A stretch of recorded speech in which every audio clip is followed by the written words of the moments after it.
Magandang umaga, ako po si Ian Cruz. Narito na ang pinakamainit na balita at impormasyon dito sa News TV Live.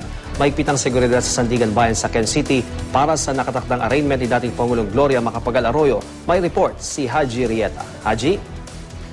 Yes, Ian, bahagang ang sinatingan ng mga polis ng QCPD Station 6 para magpantay dito sa Sandigan Bayan. Ngayong araw kasi nakatakda ang arraignment kay dating Pangulo at ngay Pampanga Representative Gloria Macapagal Arroyo para sa kasong plunder. Kaugnay ito ng umanot maling paggamit ng mahigit at 360 million pesos na pondo ng Philippine Charity Sweepstakes Office mula noong 2008 hanggang 2010.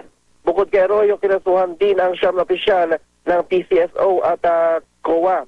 Nasa ICU ng Veterans Memorial Medical Center ngayon sa Arroyo matapos manigip ang dibdib niya noong Biyernes. Wala pang impormasyon kung sisipot o hindi sige ng Arroyo. Iyan. Maraming salamat sa iyo, Haji Rieta.